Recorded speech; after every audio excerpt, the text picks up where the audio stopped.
السلام عليكم ورحمة الله متابعيني الأعزاء وحبايبي، عاملين ايه؟ يا رب تكونوا بخير. شتا يعني ايه؟ شتا يعني عدس. طبق العدس كده بشوية بصل بالعيش المحمص، وما أدراك ما العدس في الشتا. أنا بعمل كميات حوالي كيلو، وبشيل في الفريزر لغاية ما احتاج كل كيس كده أطلعه وأعمله. معايا كيسين، ده نص الكيس نص، ومعايا كمان فلفل رومي، فلفل حامي حسب الرغبة. انا حطيت 3 بصلات كبار لكيلو العدس، وكمان طماطم ونص جزر، يعني وكمان اكتر من نص جزر شوية. حطيت العدس الاول، ده طبعا بجيبه الضحى، فايز السوهاجي، الناس دي بتبقى العدس بتاعها نظيف، مش محتاج تنقية، يا دوبك بتغسليه وبتستعمليه على طول. غيرت له وغسلت له غيرت له الميه مره واتنين، لغايه ما بتلاقي الميه بتاعته صافيه، يبقى كده العدس تمام. سبته ربع ساعه، عقبال ما جهزت الحاجه قطعت الجزر وقشرته، قطعت البصل والفلفل وكمان الطماطم، وعندي السمن اللي هي بسيحها سمن وزيت وليا.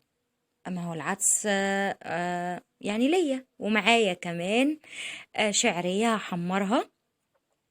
اول حاجة بعمل ايه؟ اول حاجة المية بتغلي بنزل باللي بياخد وقت اكتر، وطبعا المكونات دي كلها اللي بتاخد وقت اكتر معاكي هو الجزر.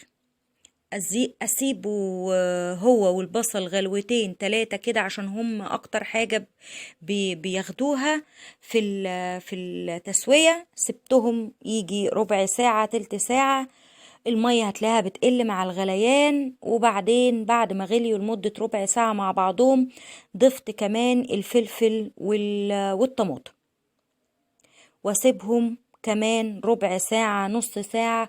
كل ما الحاجة بتستوي مع بعضها كويس جدا، كل ما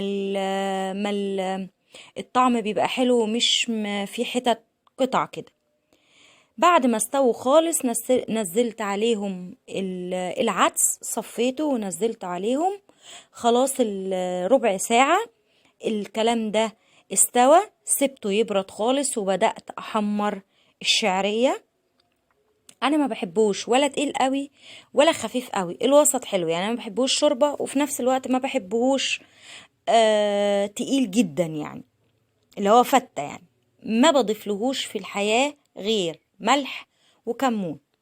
ضربت المكونات في الخلاط وبدأت أضيفها. هتضيفيها للشعرية وتسيبيها تغلي لمدة 10 دقايق، لما المكونات تتمازج مع بعضها، وتبدأي تنزلي بالتوابل بتاعتك اللي هي الكمون والملح، وتقلبي وتسيبيهم 10 دقايق على النار. وخلاص العدس بتاعك جاهز للبصل، وجاهز للعيش المحمص، وجاهز للعيش الجميل بتاعك، وبألف هنا وشفا.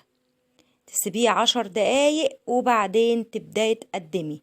خلي بالك ما تطحنيش المكونات في الخلاط بتاعك او الكيتشن بتاعك او ايا ما يكون هتطحنيه فين وهو سخن. سيبيه يبرد خالص خالص خالص، وبعدين اضربي جزء جزء وضيفيه للشعرية.